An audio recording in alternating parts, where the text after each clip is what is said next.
Hello, everybody. This is Miss Peachy from WCA Biology, and I'm going to help you out a bit here because I know some of you guys are struggling a little bit with your Unit 6 test alternative. So I'd like to kind of go through this. It's not really a portfolio. It's actually going to be a test grade, as I mentioned earlier. The idea was just to make it a little bit more open-ended and a little bit more user-friendly without having to have a test that goes with it. Because our main ideas from this unit are just really understanding that things change over time through these four main mechanisms, right? So when we look at living things and how living things change over time, the reason why change occurs in nature and living things is due to these kind of one of these or more than one of these different mechanisms. And a mechanism is something that helps something to happen. Think of it kind of like a machine, if you will. It's a biological machine that helps evolution occur. Evolution is just change over time, how organisms change throughout, you know, throughout history. We're looking oftentimes at long-term history. Sometimes when you're looking at like microorganisms, it can be something that happens more rapidly. But these four mechanisms, so we have mutation, gene flow, genetic drift, and natural selection. I'm just going to kind of explain them to you. So for the portfolio, you're supposed to give at least three characteristics of each. You're supposed to list some similarities that they kind of all have in common, and the differences. How are they different from each other? And keep in mind that I already kind of mentioned one similarity in a minute ago. So that this is some major similarity these guys all have in common. So if you didn't catch it, just go back and rewatch the first minute or so of this video. So let's talk about them, okay? So mutation. Mutation occurs when the genome of an organism changes.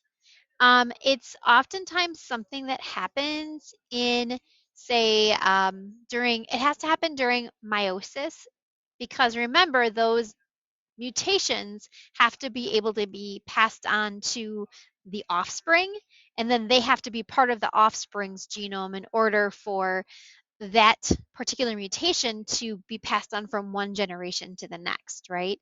Like I can have a mutation, I can get a really funky mole on my arm because of the sun and cause a mutation, but that's not something I can be able to pass on to my children. It has to be something that affects the egg or the sperm in order for that mutation to be passed on to the offspring. Usually it happens during meiosis, during spermatogenesis or oogenesis, when the sperm and the egg are being formed, right? So during the process of sperm formation or egg formation, if there's a mutation that occurs, that can be passed on to the offspring. It can happen um, during meiosis as well, during like a crossing over, which happens during prophase 1 of meiosis or independent assortment, we get mutations. So what does that mean? It means that the offspring is going to be different than the parent, right? It has a mutation, a difference to it. It happens prior to that offspring even being born. And that mutation can provide an advantage. And if it provides an advantage, that mutation then is something that the environment acts upon in order for that mutation to be passed on to the next generation. Say you're a white rabbit born among a bunch of brown rabbits, and it just so happens that climate change occurs and it gets really cold, and suddenly it's an advantage for you to have that white fur that you were born with. Then you'll have a higher likelihood of passing that on. You can kind of see here how the mutation is the mechanism, but really it's also providing a fuel for natural selection. So these two kind of go hand in hand. So when we talk about natural selection is when there is an advantage for a particular trait that gives an organism greater fitness, right? That enables them to survive or have a higher likelihood of survival or higher likelihood of reproduction, which essentially is survival of your genes. So that that advantage, that variation that you get oftentimes is because of mutation. Mutations can introduce variations that are the driving force behind natural selection. So again, some similarities there as well. But natural selection, in this particular example, we see a lizard, and the lizard really thinks green beetles are tastier. It just likes them better for some reason. Maybe they're easier to see. I mean, a lot of times that's the case. We saw that with the wolves and the white rabbits and the brown rabbits in our simulation we did for our portfolio. Sometimes it's just the coloration is easier to see. Maybe they just taste a little bit better. But for some reason, they're kind of at a disadvantage, so the camouflaging of the brown beetles is an advantage. The selection pressures, the little lizard guy there, but that color that potentially came from a mutation, right, is what allows them to survive. It gives them greater fitness. Now, another way you can get variation is through gene flow. Instead of having mutations, maybe you just have a new population of beetles that flew in one day and they got carried in by a wind current, and suddenly they landed where there was um, green beetles. Now you've got both brown beetles and green beetles in your population. It wasn't because of a mutation. It's just because in this particular place, there was never any brown beetles before.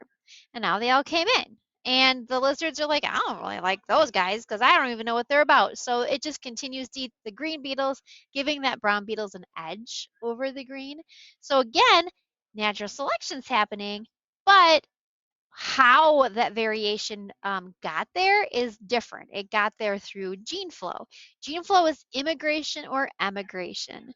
Different organisms coming into or leaving a population, which changes the frequency of that phenotype in that population. So natural selection is kind of um, it's because of variation, and that variation arises either due to mutations or due to gene flow. Those are some of the main reasons how that variation gets there. Now let's talk about genetic drift, because genetic drift is also a change in the frequency of a specific phenotype. But this is not because of any advantage that that phenotype provides. This is because of just random occurrences that favor one phenotype over another just because it's random. You got a careless walker. He comes in and he walks through the population of green and brown beetles and he accidentally squishes all the green beetles. He didn't target those green beetles because they were green. He just by chance, random chance, got all the green beetles. And so our next generation doesn't have any green beetles anymore. It wasn't that the brown beetles were a better advantage. It's not because of an increase in fitness. It's just purely by accident, but still changed the phenotypic frequency in the next generation. You're going to have more brown beetles and fewer green beetles. And if it so happens to kill off all the green beetles, they just go away and you don't have them anymore.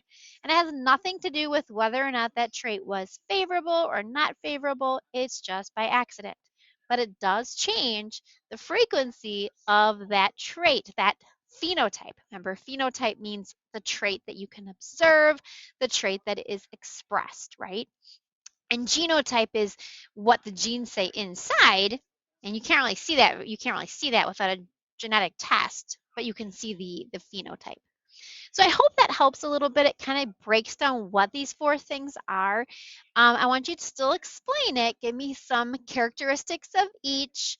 How are they similar? How are they different? And that's all you need to do for this portfolio. This has to be in your own words. So don't copy and paste stuff from the internet and put it here. I want to see um, written down that you understand this. That's kind of my mark of whether or not you are on track in this unit. I hope this helped you guys. If you have questions, let me know. Try to get those in as soon as possible. Have a good day, everyone.